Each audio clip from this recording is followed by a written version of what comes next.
전남도와 전남도교육청이 교육발전 특구 공모를 앞두고 유치 전략 수립에 나섰습니다. 지역 맞춤형 방안을 토대로 다음 달 초 공모에 도전할 계획입니다. 여수 여천농협이 지난 2020년부터 정부 유기질 비료 보조금 20억 원을 빼돌렸다는 정황이 드러나 논란이 일고 있습니다. 경찰이 횡령 사실 여부에 대해 수사를 시작한 가운데 여수시는 잘못 배분된 비용을 회수할 예정입니다. 인구 감소 위기가 커지면서 목포에서 학생 불균형 현상이 심화되고 있습니다. 사회 구조적 문제를 해결하기 위한 특단의 대책 마련이 필요하다는 목소리가 높아지고 있습니다. 광양 백운산 고로쇠 수액이 출하를 앞두고 있습니다. 이달 20일부터 판매가 시작되는데 지난해 가뭄 영향으로 출하량은 소폭 감소할 것으로 보입니다.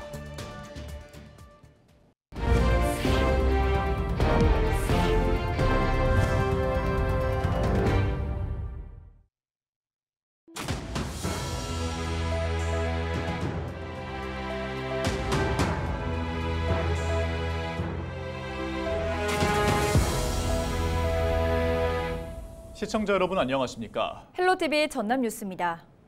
전남도와 전남도교육청이 교육발전 특구 공모를 앞두고 전략 수립에 나섰습니다.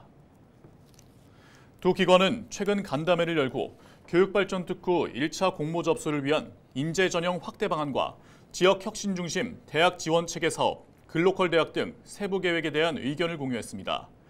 이후 이를 토대로 전남의 특성을 반영한 혁신도시형 맞춤형 돌봄, 다문화 교육 내용 등을 담아 다음 달 초 공모에 도전할 계획입니다. 교육발전 특구 시범지역 지정 공모 사업은 지자체와 교육청, 공공기관 등이 협력해 교육 혁신과 인재 양성 등을 지원하는 사업입니다. 여수경찰이 보조금 횡령 의혹이 제기된 여수 여천농협에 대한 조사에 착수했습니다. 여수경찰은 지난 2020년부터 여천농협이 농민에게 지급할 정부 유기질 비료 보조금 20억 원을 빼돌렸다는 내용을 인지하고 횡령 사실 여부에 대해 수사할 방침입니다. 또 여수시에 해당 자료를 요청한 뒤 제출된 서류를 분석해 관계자들을 대상으로 조사를 실시할 계획입니다. 한편 앞서 여수시는 비료 보조금 일부가 구매 대상이 아닌 4개 농가에 부당하게 집행된 사실을 확인하고 잘못 배분된 비료 비용을 회수할 예정이라고 밝혔습니다. 목포의 일부 초등학교에는 학생이 너무 많아 초등학교 쏠림 현상이 일어나고 있습니다. 반면 학생 수가 15명도 안 되는 초등학교도 있어 심각한 불균형 현상이 벌어지고 있는데요. 문제점과 대안을 장혜원 기자가 취재했습니다. 목포시 연산동에 위치한 한 초등학교입니다. 주변에 아파트가 많아 전체 학생 수가 1,100여 명이 넘습니다. 하지만 이 학교에서 10km 안에 있는 다른 학교는 학생 수가 15명도 안 돼 과거 폐교 위기에 처하기도 했습니다. 이처럼 학생 수가 많은 학교는 학급당 학생 수가 많아서 문제지만 학생 수가 적은 학교는 주소지에 상관없이 학생을 받는 제한적 공동학구제까지 운영하고 있습니다. 졸업생 수도 차이가 많이 나는 상황. 구도심에 위치한 초등학교는 올해 졸업생이 20명 남짓인데 반해 도심에 있는 학교는 졸업생이 100명이 넘습니다. 학교 평판과 주변 기반 시설 등을 고려해 학생들이 이동하면서 특정 학교 쏠림 현상이 나타나는 겁니다. 교육청은 학교 간 균형이 이루어지도록 검토하고 있지만 구체적인 방안은 아직 나오지 않고 있습니다. 그러니까 최대한 감입이 안 될 수 있도록 저희가 학급 시설 부분이나 교원을 수급될 수 있도록 노력은 하고 있거든요. 이제 전체적으로 봐야 되니까 저희 목포 지역 전체로 봐야 되니까 제가 전체적으로 검토하고 있습니다. 학령 인구 감소가 지속되는 만큼 근본적인 변화가 필요하다는 주장도 있습니다. 단순히 시설 개선과 교원 수급에 그치기보다는 아이들이 찾아올 수 있는 학교가 되도록 변하는 것이 우선이라고 강조합니다. 오케스트라 운영 등 매력적인 프로그램을 개발해야 한다고 말합니다. 더 근본적인 방법은 인접해 있는 그렇지 않는 학교들의 교수 학습법을 강화시키고 학교의 교육 프로그램을 다변화시켜서 우리 아이들이 찾아올 수 있는 학교로 만들어주는 게 오히려 더 근본적인 답일 거라고 저는 봐요.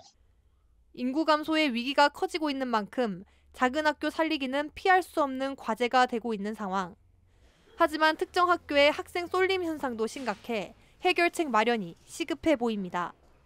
헬로TV 뉴스 장혜원입니다. 광양 백운산 해발 1228m에서 자생하는 고로쇠나무에서 수액 채취가 본격화되고 있습니다. 농가들은 출하 준비에 한창 분주한데요. 백운산 고로쇠 수액 채취 현장을 서경 기자가 다녀왔습니다.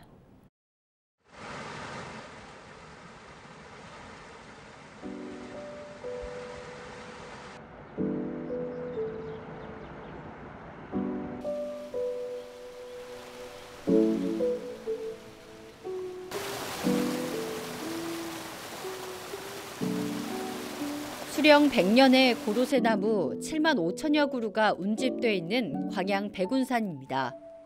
나무 밑둥에 1.5cm 깊이로 관을 삽입하자 수액이 한 방울씩 떨어집니다. 이렇게 모은 고로쇠 수액은 살균 제작된 특수한 관을 통해서 산 아래에 있는 저장소로 모여듭니다. 고로쇠 수액은 밤 기온이 영하 5도로 떨어지고 낮 기온이 8도 이상이 돼야 채취하는 데 최적의 환경이 만들어집니다. 농민들이 나무별로 수액을 채취해서 정제시설로 가져오지 않아도 되기 때문에 노동력 절감과 위생 효과가 큽니다. 하루 평균 채취량은 나무 한 그루당 평균 1.5리터 수준. 나무의 뿌리가 수분을 가지 끝까지 빨아들이고 안정적으로 생육할 수 있도록 최소한의 양만 채취하는 게 원칙입니다. 정상이 1228m예요. 높은 지대 한 700에서 800고지에서 그 고로쇠를 채취해서 다른 지역과 좀 월등의 그 맛이 탁월하고 그다음에 칼륨이나 칼슘이나 무기질이 풍부합니다. 저장소에 모인 수액들은 산 아래쪽에 있는 정제시설로 모두 옮겨집니다. 수액은 이중 필터를 통해 불순물이 제거되고 살균 과정을 거쳐 소포장이 이루어집니다. 소비자들이 편리하게 마실 수 있도록 500ml와 1.5리터, 4.5리터까지 다양하게 포장돼 출하됩니다. 병에 표시된 QR코드를 스캔하면 생산자를 바로 확인할 수 있어서 신뢰도를 더했습니다.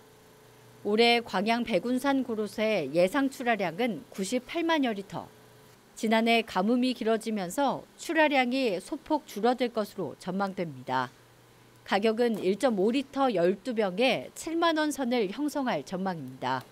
필터링을 거치고 UV 살균을 해서 소비자를 만납니다. 그래서 봄에 처음에 나오는 아마 그 우리 백운산 봄 기운을 가득 담아서 출하를 하니까 여러분들 많이 드시고 건강하시기 바랍니다. 예로부터 뼈를 튼튼하게 하는 데 도움을 준다고 해서 골리수라 불리며 여전히 많은 사랑을 받고 있는 고로쇠 수액. 봄의 전령사 고로쇠 수액 채취가 본격화된 가운데 오는 20일부터 로컬푸드 직매장을 비롯한 판매장에서 구입할 수 있습니다. 헬로티비 뉴스 서경입니다.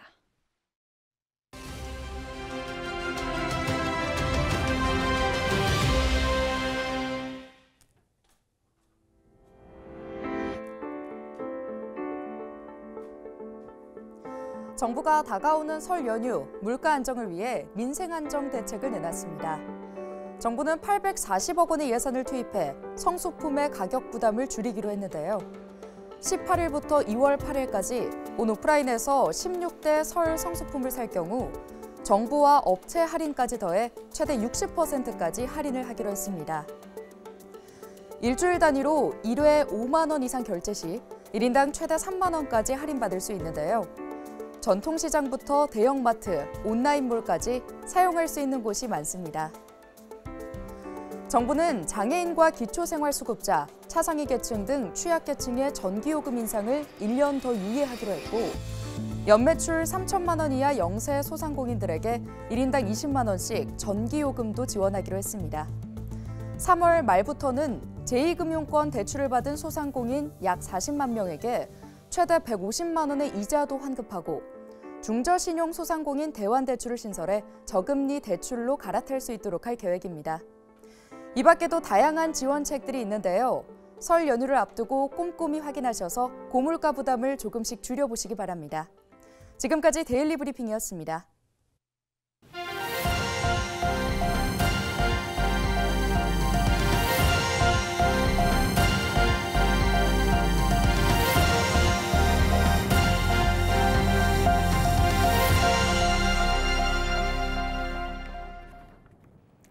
목포 해양경찰이 선원으로 일하겠다며 선주를 속여 수천만 원의 선급금을 받아 챙긴 뒤 달아난 지명수배범 2명을 잇따라 붙잡았습니다.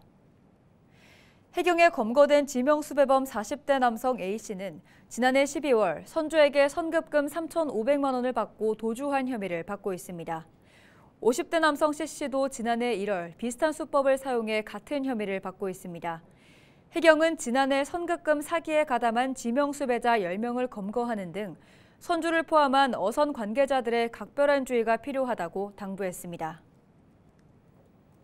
최근 경찰 수사를 받던 유명 배우가 사망한 것과 관련해 국회에서 수사기관의 인권 침해를 방지하기 위한 법률을 제정하기 위한 움직임이 시작됐습니다. 더불어민주당 인권위원장인 주철현 의원은 무죄 추정 원칙과 국민의 알 권리가 조화를 이루도록 하는 수사 관련 공무원의 인권 침해 방지법을 국회 법제실에 입안 의뢰했습니다.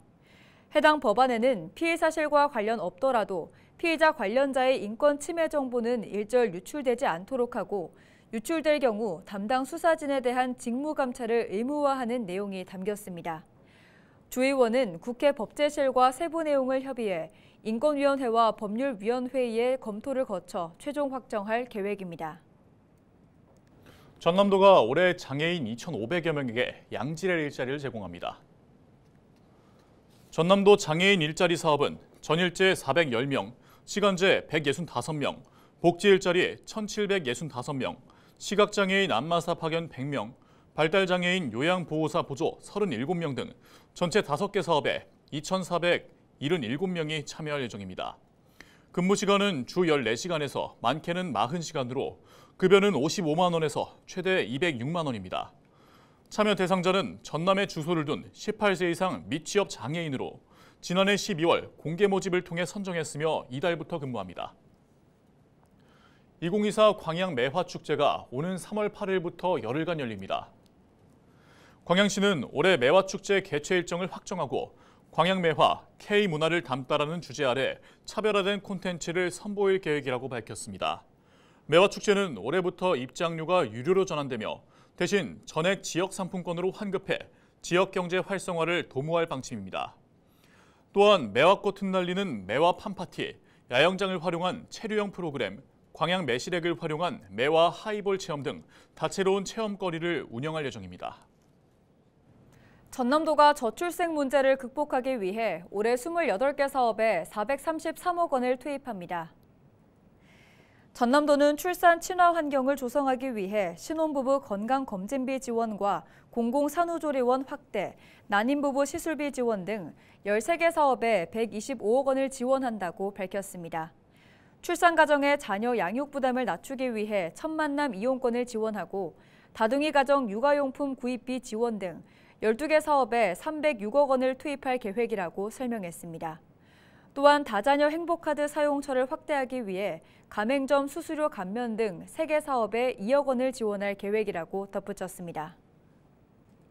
해남군이 임신과 출산을 지원하는 출산 친화 정책을 소득 기준 없이 모든 가정에 적용합니다. 해남군은 고위험 임산부의 의료비 지원 소득 기준을 폐지해 미숙아나 선천적인 장애와 관련된 대사 이상, 난청검사 등 각종 의료비 지원과 출산 지원 사업을 모든 가정에 적용할 계획입니다. 또 임신을 희망하는 난임 가정의 양방난임 시술비와 한방난임 치료비에 대한 소득 기준을 없애는 것은 물론 난임 예상 초기부터 난임 극복을 위한 진단비를 지원할 계획도 보건복지부와 협의해 확정되면 즉시 시행할 예정입니다. 광양시 인구가 2년 연속 증가세를 보이고 있습니다. 광양시 인구는 지난 2021년 15만 531명, 2022년 15만 2168명, 2023년 15만 2666명으로 전남 동부권 3개시 가운데 유일하게 늘어나고 있습니다.